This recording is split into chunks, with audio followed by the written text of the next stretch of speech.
America के Islamophobia bill. America की लोकसभा ने पूरी दुनिया में हो रहे इस्लामोफोबिया के खिलाफ जंग छेड़ दी है। उसने इस्लामोफोबिया बिल को मंजूरी दे दी। लोकसभा में इस्लामोफोबिया बिल वोटिंग हुई। बिल के हक में 219 और बिल के खिलाफ 212 वोट डाले गए। अब इसे बहस के लिए सेनेट में भेजा जाएगा। इस्लामोफोबिया बिल की मंजूरी के बाद अब दुनिया के तमाम देशों में मुसलमानों के साथ हो रहे भेदभाव की वजह से मुसलमानों के खिलाफ होने वाले हादसों को अब यूएस हाउस ऑफ रिप्रेजेंटेटिव की ह्यूमन राइट्स की सालाना रिपोर्ट में शामिल किया जाएगा। ये बिल 30 से ज़्यादा सांसदों के एक ग्रुप ने लिखा है, जिनमें मिनेसोटा अमेरिका से डेमोक्रेटिक पार्टी की मुसलमान खातून member of parliament Ilhan Omar भी शामिल है। इस्लामोफोबिया के इस बिल पर वोटिंग उस वक्त हुई जब चंद हफ्ते पहले कोलोराडो से अमेरिकी रिपब्लिक एमपी लॉरेन बोबर्ट ने सोमालिया में पैदा होने वाली डेमोक्रेटिक पार्टी की member of parliament Ilhan Omar को जिहादी स्काउट करार दिया। ये अमेरिका में कोई नई बात नहीं है। इस्लामोफोबिया की वजह से वहाँ के मुसलमान एमपी पर या वहाँ के मुसलमानों पर ऐसे वाक़यात होते रहते हैं।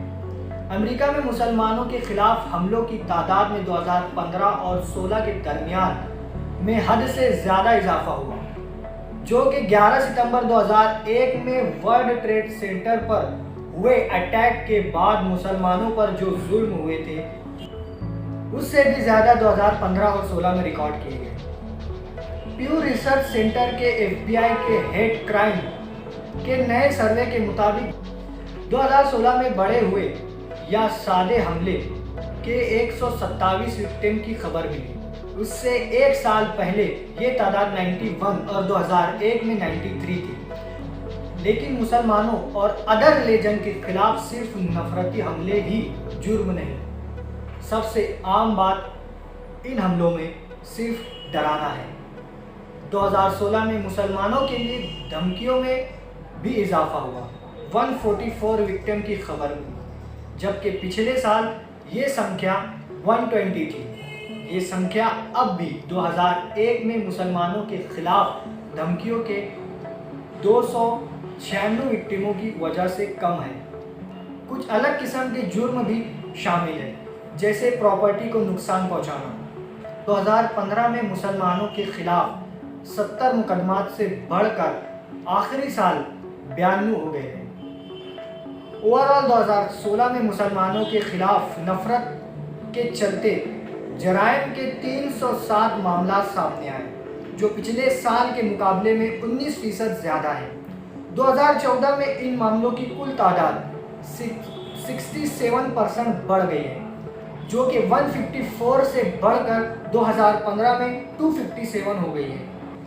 हाल ही में हुए नफरती जुर्म में बढ़ोतरी के दरमियान अमेरिका में ज़्यादातर मुसलमानों का कहना है कि इनकी कम्युनिटी को डिस्क्रिमिनेशन भेदभाव का सामना करना पड़ रहा है। 2017 की शुरुआत में किए गए प्यू रिसर्च सेंटर के सर्वे में 75% मुस्लिम अमेरिकी अडल्ट्स का कहना है कि अमेरिका में मुसलमानों के साथ भेदभाव ज़्यादा है। ये नज़रिया तकरीबन 10 में से 60 अडल्ट्स का है।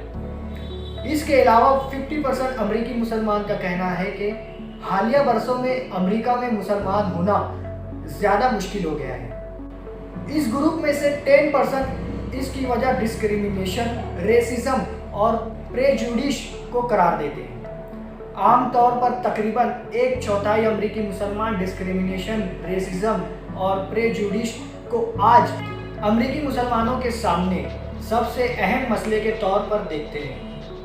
FBI तकरीबन 15,000 लॉ इन्फोर्समेंट एजेंसी से हेट क्राइम डेटा इकट्ठा करती है, जो वॉलंटरी पार्टिसिपेट करते हैं, जिसका मतलब है कि सालाना आंकड़े एक हद तक स्पेसिफिक ईयर में फिर भी रिपोर्ट वक्त के साथ साथ कंपैरिजन ऑफ हेट क्राइम करने और इन क्राइम की कम से कम नंबर का पता लगाने के लिए एक यूजफुल सोर्स है, जो एक साल में पेश आए हैं। अब आते हैं अपने असली मुद्दे पर, इस्लामोफोबिया बिल पर।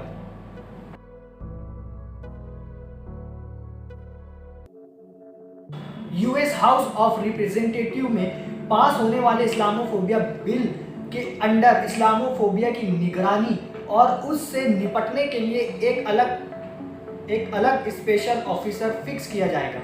इसके साथ डिपार्टमेंट की सालाना रिपोर्ट में दुनिया भर के देशों में इस्लामोफोबिया की वजह से मुसलमानों के खिलाफ केसेस पेश किए जाएंगे। डेमोक्रेटिक पार्टी की सांसद अलहाद उमर के बनाए गए इस्लामोफोबिया बिल के मुताबिक ऐसे मामला की निगरानी के लिए एक स्पेशल ऑफिसर को अपॉइंट किया जाएगा जो पूरी दुनिया में हो रहे मुसलमानों के खिलाफ भेदभाव और जुल्म को बेहतर तौर पर समझने में मदद करेगा। स्टेट सेक्रेटरी को इस स्पेशल ऑफिसर को अपॉइंट करने का अधिकार होगा। ये स्पेशल ऑफिसर दुनिया भर के देशों की गैर सरकारी ऑर्गेनाइजेशन के जरिए वहाँ होने वाले मुसलमानों के खिलाफ मुकदमात के बारे में मालूमात इकट्ठी करेगा। इस्लामोफोबिया की वजह से होने वाले इन वाक़यात की नौइयत और the nature and extent of the event के बारे में पूरी रिपोर्ट पेश करेगा। वो ऑफिसर का काम ये होगा कि वो अमेरिका समेत दुनिया भर में मुस्लिम कम्युनिटी के खिलाफ होने वाले हर वायलेंस शोषण के साथ साथ इनकी स्कूलों, मस्जिदों, कब्रिस्तानों और अदर इंस्टीट्यूशन के साथ होने वाली किसी भी इंसिडेंट की रिपोर्ट करेगा। ये सरकारी और गैर सरकारी मीडिया में स्टेट की अगुवाई में होने वाले वायलेंस और मुसलमानों के खिलाफ नफरती ऑपरेशंस को बढ़ावा देने या ऐसे नफरती कामों की परमिशन देने की कोशिश करने वालों की भी रिपोर्ट रखेगा। मुसलमानों के खिलाफ इस वक्त के प्रोपोगेंडे को ख़त्म करने के लिए दुनिया के तमाम मुल्कों की हुकूमतों ने क्या कदम उठाया है। मुसलमानों की प्रोटेक्शन ऑफ रिलीजियस फ्रीडम के हक के लिए हुकूमतों ने कौन से कानून बनाए हैं। हुकूमत ने मुसलमानों के खिलाफ हो रही चीज़ों को ख़त्म करने के लिए क्या किया। ऐसी तमाम मालूमात इस्लामोफोबिया बिल के ज़रिए यूएस हाउस ऑफ रिप्रेजेंटेटिव की ह्यूमन राइट्स की सालाना रिपोर्ट में शामिल की जाएंगी। हालांकि रिपब्लिकन पार्टी ने इस्लामोफोबिया बिल को जल्दबाजी में पेश किया हुआ और बिल में कोई दम नहीं है ऐसा कहा है।